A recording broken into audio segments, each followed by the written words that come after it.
السلام علیکم ورحمۃ اللہ وبرکاتہ۔ الحمدللہ رب العالمین والصلاة والسلام علی رسول اللہ، اما بعد۔ میں ہوں آصف اقبال سیور انجینئر۔ آپ اس وقت سن رہے ہیں ہمارے چینل شم رسالت کی جانب سے واقعہ کربلا کا حقیقی پس منظر کی ایپیسوڈ نمبر 3، قسط نمبر 3۔ صحیح بخاری اور صحیح مسلم کی حدیث میں ہے، سیدنا ابو موسیٰ اشعری رضی اللہ تعالیٰ عنہ کا بیان ہے کہ میں رسول اللہ صلی اللہ علیہ وسلم کے ہمراہ مدینہ منورہ کے کسی باغ میں تھا، اور رسول اللہ صلی اللہ علیہ وسلم کے دست مبارک میں ایک چھڑی تھی جسے آپ صلی اللہ علیہ وسلم پانی اور مٹی میں مار رہے تھے۔ اسی دوران ایک شخص نے دروازے پر آ کر باغ میں داخلے کی اجازت مانگی۔ آپ صلی اللہ علیہ وسلم نے فرمایا، دروازہ کھول دو اور اس آنے والے کو جنت کی بشارت دے دو۔ چنانچہ میں گیا تو وہ آنے والے سیدنا ابوبکر رضی اللہ تعالیٰ عنہ تھے۔ میں نے دروازہ کھول دیا اور انہیں بشارت دے دی۔ پھر ایک اور شخص نے دروازے پر آ کر باغ میں داخلے کی اجازت مانگی تو آپ صلی اللہ علیہ وسلم نے فرمایا، دروازہ کھول دو اور اس آنے والے کو بھی جنت کی بشارت دے دو۔ میں نے جا کر دروازہ کھولا تو وہ سیدنا عمر رضی اللہ تعالیٰ عنہ تھے۔ چنانچہ دروازہ کھول دیا اور انہیں بھی جنت کی خوشخبری دی۔ پھر ایک اور شخص نے دروازے پر آ کر باغ میں داخلے کی اجازت مانگی۔ آپ صلی اللہ علیہ وسلم ٹیک لگا کر تشریف فرما تھے۔ اس بار اٹھ کر بیٹھ گئے اور فرمایا، دروازہ کھول دو اور اسے بھی جنت کی بشارت دے دو، مگر اسے ایک بڑی مصیبت پہنچ کر رہے گی۔ چنانچہ میں نے جا کر دروازہ کھول دیا تو سیدنا عثمان رضی اللہ تعالیٰ عنہ تھے۔ میں نے جنت کی بشارت بھی دی اور آپ رضی اللہ تعالیٰ عنہ کی اور آپ صلی اللہ علیہ وسلم کی بیان کردہ بات بھی سنا دی۔ وہ بات سن کر سیدنا عثمان رضی اللہ تعالیٰ نے کہا، میں اللہ تعالیٰ ہی سے مدد چاہتا ہوں۔ صحیح بخاری کی حدیث میں ہے، سیدنا عبید اللہ بن عدی بن خیار رضی اللہ تعالیٰ عنہ کا بیان ہے کہ میں باغیوں کے کیے گئے محاصرے کے دوران سیدنا عثمان رضی اللہ تعالیٰ عنہ کی خدمت میں حاضر ہوا اور عرض کی کہ اے امیر المومنین، بے شک ہمارے امام تو آپ رضی اللہ تعالیٰ عنہ ہیں، لیکن میں آپ رضی اللہ تعالیٰ عنہ پر جو مصیبت آئی ہے وہ آپ رضی اللہ تعالیٰ کے سامنے ہی ہے۔ آج کل ہمیں مسجد نبی میں فتنوں کا سرغنہ نماز پڑھا رہا ہے، جس کی وجہ سے ہمیں تنگی محسوس ہوتی ہے کہ اس بدعتی امام کے پیچھے نماز پڑھ کر ہم بھی کہیں گناہگار نہ ہو جائیں۔ سیدنا عثمان رضی اللہ تعالیٰ نے فرمایا، نماز لوگوں کے اعمال میں سے سب سے بہترین عمل ہے، اس لیے جو لوگ کوئی اچھا عمل کرے تو تم بھی ان بدعتیوں اور باغیوں کے ساتھ شریک ہو جاؤ، اور جب وہ برائی کرنے لگے تو ان سے علیحدہ ہو جاؤ۔ جامعہ ترمذی کی حدیث میں ہے، سیدنا مرہ بن کعب رضی اللہ تعالیٰ عنہ کا بیان ہے کہ ایک مرتبہ رسول اللہ صلی اللہ علیہ وسلم نے فتنوں کا ذکر کیا اور ان فتنوں کے بہت جلد وقوع پذیر ہونے کی توقع بھی ظاہر کی۔ اسی دوران ایک شخص کپڑے میں لپٹا ہوا وہاں سے گزرا تو آپ صلی اللہ علیہ وسلم نے فرمایا، یہ شخص اس فتنوں والے دن رائے ہدایت پر ہوگا۔ سیدنا مرہ بن کعب رضی اللہ تعالیٰ عنہ کا بیان ہے کہ میں اٹھ کر اس کپڑے میں لپٹے ہوئے شخص کے پاس گیا تو دیکھا کہ وہ سیدنا عثمان بن عفان رضی اللہ تعالیٰ عنہ تھے۔ پھر میں نے آپ صلی اللہ علیہ وسلم کے قریب آ کر پوچھا کہ کیا یہی وہ شخص ہے کہ جس کی رائے ہدایت پر ہونے کی خبر آپ صلی اللہ علیہ وسلم نے دی ہے؟ تو آپ صلی اللہ علیہ وسلم نے فرمایا، ہاں۔ جامعہ ترمذی کی حدیث میں ہے، سیدنا ابو سہلہ تابعی رحمہ اللہ کا بیان ہے کہ سیدنا عثمان بن عفان رضی اللہ تعالیٰ عنہ نے محاصرے والے دن فرمایا، رسول اللہ صلی اللہ علیہ وسلم نے مجھ سے مصیبت کے وقت صبر کرنے پر ایک عہد دیا تھا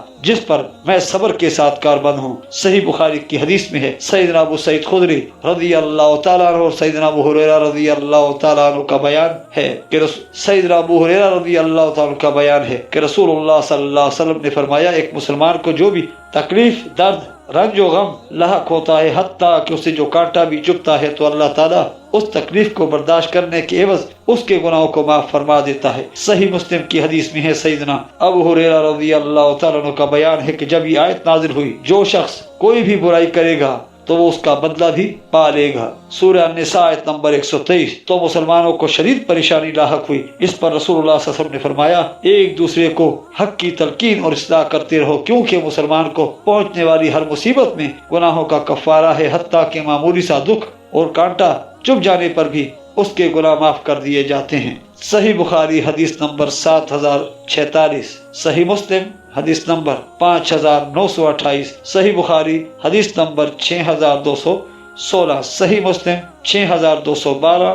صحیح بخاری 695، جامعہ ترمذی 3704 اور 3711۔ کالا شیخ البانی و شیخ زبیر علیزئی اسناد صحیح، صحیح بخاری 5641 اور صحیح مسلم 6569۔ حدیث نمبر 17 صحیح بخاری اور صحیح مسلم کی حدیث میں ہے، سیدنا اکرمہ تابعی رحمۃ اللہ کا بیان ہے کہ سیدنا عبداللہ بن عباس رضی اللہ تعالیٰ نے مجھے اور اپنے بیٹے سیدنا علی بن عبداللہ بن عباس تابعی رحمہ اللہ کو حکم دیا کہ تم دونوں سیدنا ابو سعید خدری رضی اللہ تعالیٰ عنہ کے پاس جاؤ اور ان سے ان کی روایت کی گئی ایک خاص حدیث سنو۔ چنانچہ جب ہم ان کے پاس گئے تو وہ اور ان کا بھائی اپنے باغ کو سیراب کر رہے تھے۔ ہمیں دیکھ کر وہ قریب آ گئے اور گھوٹ لگا کر دل جمی کے ساتھ بیٹھ گئے، اور پھر سیدنا ابو سعید خدری رضی اللہ تعالیٰ عنہ نے ہم سے بیان فرمایا، ہم لوگ مسجد نبی کی تعمیر کے لیے اینٹیں ایک ایک کر کے اٹھا رہے تھے، جبکہ سیدنا عمار بن یاسر رضی اللہ تعالیٰ عنہ اپنے شوق اور جذبہ کے باعث ایک کے بجائے 2 اینٹیں اٹھا کر لا رہے تھے۔ اس دوران اللہ کے نبی صلی اللہ علیہ وسلم جب سیدنا عمار رضی اللہ تعالیٰ کے پاس سے گزرے تو اپنے مبارک ہاتھوں سے ان کے سر مبارک سے گرد اور مٹی جھاڑتے ہوئے ارشاد فرمایا، افسوس عمار کی کم بختی۔ نوٹ، یہ عرب کا محاورہ تھا، اسے ایک باغی گروہ قتل کرے گا، عمار تو انہیں جنت کی طرف بلا رہا ہوگا، جبکہ وہ لوگ عمار کو آگ کی طرف بلا رہے ہوں گے۔ سیدنا ابو سعید خدری رضی اللہ تعالیٰ عنہ کا بیان ہے کہ سیدنا عمار رضی اللہ تعالیٰ عنہ نے دعا کی، اے اللہ تعالیٰ میں اس فتنے سے تیری پناہ مانگتا ہوں۔ صحیح بخاری 2812 اور 447، صحیح مسلم 7320، حدیث نمبر 18۔ مسند احمد کی حدیث میں ہے، سیدنا کلثوم تابعی رحمۃ اللہ کا بیان ہے کہ ہم واسط جو عراق کا ایک شہر ہے میں سیدنا عبد الاعلی تابعی رحمۃ اللہ کے پاس بیٹھے تھے کہ اچانک وہاں ایک شخص کو دیکھا جن کا نام تھا سیدنا ابو الغادیہ رضی اللہ تعالیٰ عنہ۔ انہوں نے پانی مانگا تو ایک چاندی کے نقش و نگار والے برتن میں ان کے لیے پانی لایا گیا، مگر انہوں نے پینے سے انکار کر دیا، اور پھر رسول اللہ صلی اللہ علیہ وسلم کا ذکر کرتے ہوئے بڑی حسرت کے ساتھ بیان فرمایا کہ آپ صلی اللہ علیہ وسلم نے ہم سے یہ ارشاد فرمایا تھا، دیکھنا میرے بعد دوبارہ کافر نہ بن جانا کہ ایک دوسرے کی گردنیں مارنے لگ جاؤ۔ پھر سیدنا ابو غادیہ رضی اللہ تعالیٰ مزید فرمانے لگے کہ ایک موقع پر میں نے ایک شخص کو دیکھا کہ وہ فلاں میری ایک محبوب شخصیت کا تذکرہ برائی کے ساتھ کر رہا تھا، تو میں نے کہا اللہ تعالیٰ کی قسم اگر لشکر میں تو میرے ہتھے چڑھ گیا تو تجھ سے نمٹ لوں گا۔ پھر جب جنگ صفین کا دن برپا ہوا تو اچانک وہی شخص مجھے میدان جنگ میں مل گیا، اس نے زرہ پہن رکھی تھی، مجھے زرہ میں ایک شگاف نظر آیا تو میں نے تاک لگا کر نیزہ مارا اور اسے مار ڈالا، لیکن پھر مجھے پتا چلا کہ وہ مقتول شخص تو سیدنا عمار بن یاسر رضی اللہ تعالیٰ عنہ، یعنی اس وقت تک سیدنا ابو غادیہ رضی اللہ تعالیٰ خود بھی سیدنا عمار بن یاسر رضی اللہ تعالیٰ کے اہم مرتبے سے ناواقف تھے۔ پھر سیدنا ابو غادیہ رضی اللہ تعالیٰ خود سے مخاطب ہوئے اور کہا، تعجب ہے کہ ایک طرف تو ان ہاتھوں نے چاندی کے برتن میں پانی پینے کو تو ناپسند کیا، اور دوسری طرف سیدنا عمار بن یاسر رضی اللہ تعالیٰ کو قتل کر ڈالا، نعوذ باللہ من ذالک۔ مسند احمد کی حدیث میں ہے، سیدنا محمد بن عمرو تابعی رحمۃ اللہ کا بیان ہے کہ جب سیدنا عمار بن یاسر رضی اللہ تعالیٰ قتل ہوئے تو سیدنا عمرو بن حزم رضی اللہ تعالیٰ اور سیدنا حضرت عمرو بن عاص رضی اللہ تعالیٰ کے پاس آئے اور کہا کہ سیدنا عمار رضی اللہ تعالیٰ قتل ہو گئے ہیں، اور یاد کرو کہ رسول اللہ صلی اللہ علیہ وسلم نے یہ پیشن گوئی فرمائی تھی، ان سیدنا عمار رضی اللہ تعالیٰ کو ایک باغی گروہ قتل کرے گا۔ یہ سن کر حضرت عمر بن عاص رضی اللہ تعالیٰ فوراً گھبرا کر اٹھ کھڑے ہوئے اور مسلسل انا للہ و انا الیہ راجعون پڑھتے ہوئے حضرت معاویہ بن ابی سفیان رضی اللہ تعالیٰ کے پاس آئے۔ حضرت معاویہ رضی اللہ تعالیٰ عنہ نے انہیں گھبرایا ہوا دیکھ کر پوچھا، کیا ہوا؟ حضرت عمر بن عاص رضی اللہ تعالیٰ عنہ نے انہیں جواب دیا، سیدنا عمار بن یاسر رضی اللہ تعالیٰ عنہ قتل ہو گئے ہیں۔ حضرت معاویہ رضی اللہ تعالیٰ نے پوچھا، حضرت عمار بن یاسر قتل ہو گئے ہیں تو پھر کیا ہو گیا؟ یہ سن کر حضرت عمر بن عاص رضی اللہ تعالیٰ نے کہا، میں نے خود رسول اللہ صلی اللہ علیہ وسلم کو یہ فرماتے ہوئے سنا تھا، ان سیدنا عمار رضی اللہ تعالیٰ کو ایک باغی گروہ قتل کرے گا۔ اس پر حضرت معاویہ رضی اللہ تعالیٰ نے غصہ میں آ کر کہا، تم اپنے ہی پیشاب میں پھسل جاؤ، اور سیدنا عمار رضی اللہ تعالیٰ کو ہم نے قتل کیا ہے۔ پھر حضرت معاویہ رضی اللہ نے اس واضح غلطی کی تعبیر کرتے ہوئے کہا، انہیں تو سیدنا علی رضی اللہ تعالیٰ عنہ اور ان کے ساتھیوں نے قتل کیا ہے کہ ان کو اپنے ساتھ لائے اور لا کر ہمارے نیزوں کے آگے ڈال دیا، نعوذ باللہ من ذالک۔ مسند احمد اور المستدرک الحاکم کی حدیث میں ہے۔ انہیں حضرت عمر بن عاص رضی اللہ تعالیٰ کو جب سیدنا عمار بن یاسر رضی اللہ تعالیٰ کے قتل کی خبر دی گئی تو انہوں نے فرمایا کہ میں نے خود رسول اللہ صلی اللہ علیہ وسلم کو یہ فرماتے ہوئے سنا تھا، ان سیدنا عمار رضی اللہ تعالیٰ کا قاتل اور ان کا سامان مال غنیمت کے طور پر لوٹنے والا جہنم میں جائے گا، نعوذ باللہ من ذالک۔ کسی نے پوچھا کہ خود آپ رضی اللہ تعالیٰ بھی تو ان سیدنا عمار بن یاسر رضی اللہ تعالیٰ سے لڑنے والے گروہ میں شامل تھے، تو حضرت عمرو بن عاص رضی اللہ تعالیٰ نے بھی اس واضح غلطی کی تعبیر کرتے ہوئے کہا رسول اللہ صلی اللہ علیہ وسلم نے صرف قاتل اور سامان ڈھونڈنے والے کے لیے ہی جہنم رسید ہونے کا ذکر کیا تھا، نعوذ باللہ من ذالک۔ مسند احمد 16818 جلد نمبر 6 صفحہ نمبر 880۔ قال الشیخ زبیر علی زئی و شیخ شیب ارناؤت اسناد صحیح مسند احمد حدیث نمبر 7931 جلد نمبر 7 صفحہ نمبر 340 اور 17929 جلد نمبر 7 صفحہ نمبر 337۔ قال الشیخ شیب الارناؤت اسناد صحیح المستدرک الحاکم 5661۔ قال الامام الحاکم والذہبی اسناد صحیح علی شرط البخاری و مسلم السلسلۃ الحدیث الصحیحہ حدیث نمبر 2008۔ قال الشیخ البانی اسناد صحیح حدیث نمبر 19 صحیح مسلم کی حدیث میں ہے۔ سیدنا ابن شماسہ تابعی رحمۃ اللہ کا بیان ہے کہ ہم حضرت عمرو بن عاص رضی اللہ تعالیٰ کے پاس آئے جبکہ وہ نزع کے عالم میں تھے۔ وہ کافی دیر تک روتے رہے اور اپنا چہرہ دیوار کی طرف پھیر لیا۔ یہ دیکھ کر ان کے بیٹے نے کہا ابا جان، آپ رضی اللہ تعالیٰ کو تو رسول اکرم صلی اللہ علیہ وسلم نے فلاں بشارت دی تھی، فلاں خوشخبری دی تھی۔ حضرت عمرو بن عاص رضی اللہ تعالیٰ نے ہماری طرف رخ پھیر کر کہا ہم صحابہ کرام رضی اللہ تعالیٰ اجمعین بشارتوں سے بھی بڑھ کر زیادہ افضل عمل لا الہ الا اللہ محمد الرسول اللہ کی گواہی دینے کو خیال کیا کرتے تھے۔ اے میرے بیٹے، میری زندگی میں 3 ادوار گزرے ہیں۔ پہلے دور جاہلیت میں میرا یہ حال تھا کہ مجھ سے بڑھ کر کوئی اور شخص رسول اللہ صلی اللہ علیہ وسلم سے زیادہ نفرت رکھنے والا نہیں تھا، اور میری یہ شدید خواہش تھی کہ میرا بس چلے تو میں آپ صلی اللہ علیہ وسلم کو قتل کر ڈالوں، نعوذ باللہ من ذالک۔ اگر میں اسی دور میں مر جاتا تو یقیناً جہنمی ہوتا۔ پھر میری زندگی کا دوسرا دور اس وقت آیا جب اللہ تعالیٰ نے میرے دل میں اسلام کی محبت ڈال دی تو میں رسول اللہ صلی اللہ علیہ وسلم کی خدمت میں حاضر ہوا اور عرض کی آپ صلی اللہ علیہ وسلم اپنا ہاتھ مبارک بڑھائیے، میں بیعت کرنا چاہتا ہوں۔ آپ صلی اللہ علیہ وسلم نے اپنا دایاں ہاتھ مبارک آگے دراز فرمایا تو میں نے اپنا ہاتھ پیچھے کھینچ دیا۔ آپ صلی اللہ علیہ وسلم نے فرمایا کہ اے عمرو یہ کیا حرکت ہے؟ میں نے عرض کیا کہ میں قبول اسلام سے پہلے شرط عائد کرنا چاہتا ہوں۔ آپ صلی اللہ علیہ وسلم نے فرمایا کیا شرط ہے؟ میں نے عرض کیا مجھے اپنے گزشتہ گناہوں کی معافی چاہیے۔ آپ صلی اللہ علیہ وسلم نے فرمایا کیا تجھے علم نہیں کہ اسلام لانے سے پچھلے گناہ مٹ جاتے ہیں اور حج کرنے سے بھی پچھلے تمام گناہ مٹ جاتے ہیں؟ پھر میں نے اسلام قبول کر لیا تو اس کے بعد تو آپ صلی اللہ علیہ وسلم سے بڑھ کر مجھے کوئی اور محبوب نہ رہا اور نہ ہی میری نگاہ میں کوئی اور آپ سے زیادہ معزز رہا۔ میں آپ صلی اللہ علیہ وسلم کی تعظیم کے باعث کبھی بھی آپ صلی اللہ علیہ وسلم کو آنکھ بھر کے نہ دیکھ سکا، اور میری حالت یہاں تک ہوئی کہ اگر مجھ سے آپ صلی اللہ علیہ وسلم کا حلیہ مبارک بیان کرنے کو کہے تو میں بیان نہ کر سکوں گا کہ میں نے آپ صلی اللہ علیہ وسلم کو کبھی نظر بھر کے دیکھا ہی نہیں تھا۔ اس دوسرے دور میں اگر مجھے موت آ جاتی تو امید تھی کہ میں اہل جنت میں سے ہوتا۔ پھر میری زندگی کا تیسرا دور اس وقت آیا جب آپ صلی اللہ علیہ وسلم کے بعد ہمیں کئی ایسے معاملات حکمرانی سے متعلق درپیش ہوئے کہ اب مجھے علم نہیں کہ میں ان میں کیسا رہا ہوں، یعنی برحق یا ناحق۔ اب جب کہ میں مر جاؤں رسم کے طور پہ میرے جنازے کے ساتھ کوئی نوحہ کرنے والی یا آگ اٹھانے والی نہ جائے، پھر جب تم مجھے دفن کر چکو تو میری قبر پر سنت کے مطابق پانی کا چھڑکاؤ کرنا اور میری قبر پر اتنی دیر ٹھہر جانا کہ جتنا وقت ایک اونٹ ذبح کر کے اس کا گوشت بانٹنے میں لگتا ہے کہ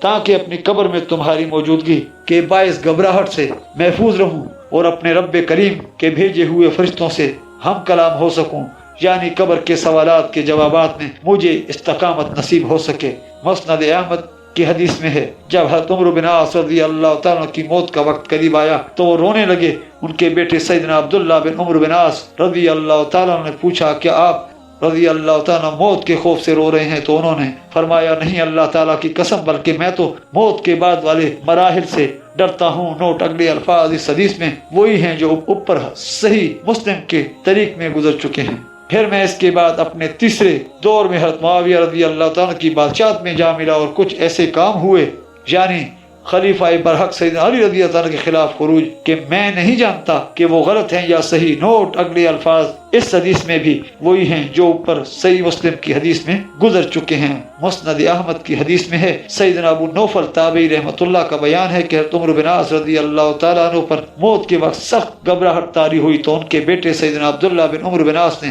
پوچھا اے عبداللہ یہ گھبراہٹ کیوں ہے؟ حالانکہ آپ رضی اللہ تعالیٰ عنہ تو رسول اللہ صلی اللہ علیہ وسلم کے مقرب تھے اور آپ صلی اللہ علیہ وسلم آپ کو خصوصی ذمہ داریاں بھی سونپا کرتے تھے۔ حضرت عمرو بن عاص رضی اللہ تعالیٰ نے فرمایا ہاں بیٹا یہ سب کچھ تو تھا، لیکن میں تمہیں اپنے دل کی اصل بات بتاتا ہوں، اللہ تعالیٰ کی قسم مجھے یہ معلوم نہیں کہ آپ صلی اللہ علیہ وسلم کی یہ نوازش محبت کی بنا پر تھی یا میری تعریف قلب دل جوئی کے لیے تھی۔ البتہ میں تمہیں گواہی دے کر ان دو خوش قسمت افراد کے بارے میں بتاتا ہوں کہ جن سے رسول اللہ صلی اللہ علیہ وسلم تا حیات راضی رہے۔ پہلا سیدنا سمیہ رضی اللہ تعالیٰ عنہ کا بیٹا سیدنا عمار بن یاسر رضی اللہ تعالیٰ عنہ، اور دوسرا سیدنا ام عبد رضی اللہ تعالیٰ عنہ کا بیٹا سیدنا عبداللہ بن عباس رضی اللہ تعالیٰ عنہ۔ پھر جب حضرت عمرو بن عاص رضی اللہ تعالیٰ عنہ اپنی بات مکمل کر چکے تو انہوں نے اپنا ہاتھ اپنی تھوڑی کے نیچے رکھا اور عرض کی اے اللہ تعالیٰ تو نے ہمیں حکم دیا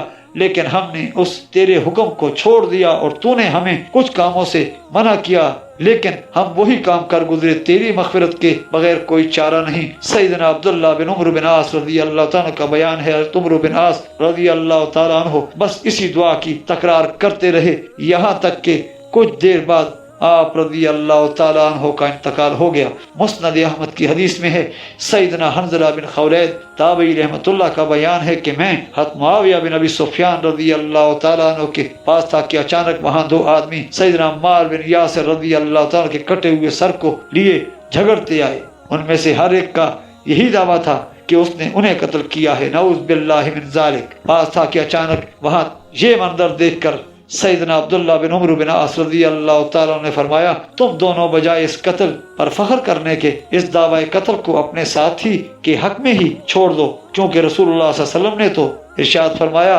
ان سیدنا عمار رضی اللہ تعالیٰ کو ایک باغی گروہ قتل کرے گا۔ یہ سن کر حضرت معاویہ رضی اللہ تعالیٰ نے غصہ میں آ کر سیدنا عبداللہ بن عمرو بن عاص رضی اللہ تعالیٰ کے والد عمرو بن عاص رضی اللہ تعالیٰ سے کہا اے عمرو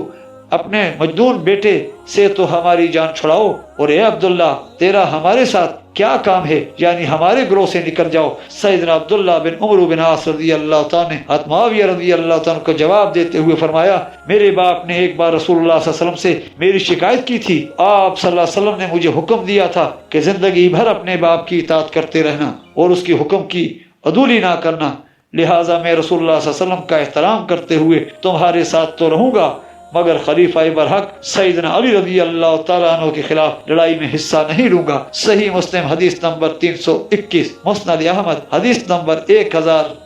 نمبر 17,933 اور حدیث نمبر 17,934 جلد نمبر 7 صفحہ نمبر 341 اور 6,538 جلد نمبر 3 صفحہ نمبر 516۔ قال الشیخ ارنوت اسناد الصحیح۔ نوٹ: امام بدر الدین عینی حنفی رحمۃ اللہ المتوفی 855 ہجری لکھتے ہیں امام کرمانی رحمۃ اللہ نے کہا کہ سیدنا علی رضی اللہ تعالیٰ عنہ اور حضرت معاویہ رضی اللہ تعالیٰ عنہ دونوں ہی مجتہد تھے۔ زیادہ سے زیادہ یہ ہے کہ حضرت معاویہ رضی اللہ تعالیٰ کو اجتہاد میں خطا لاحق ہو گئی، ان کو 1 اجر ملے گا، جبکہ سیدنا علی رضی اللہ تعالیٰ کو 2 اجر ملیں گے۔ اس دعویٰ پر امام بدر الدین عینی حنفی رحمۃ اللہ کہتے ہیں میں کہتا ہوں کہ معاویہ رضی اللہ تعالیٰ عنہ کی خطا کو اجتہادی خطا کیسے کہہ دیا جائے، اور ان کے اجتہاد پر کیا دلیل ہے، حالانکہ ان کو یہ حدیث جو صحیح بخاری اور صحیح مسلم کے حوالے سے اوپر گزر چکی ہے، پہنچ چکی تھی، جس میں رسول اللہ صلی اللہ علیہ وسلم نے یہ فرمایا ہے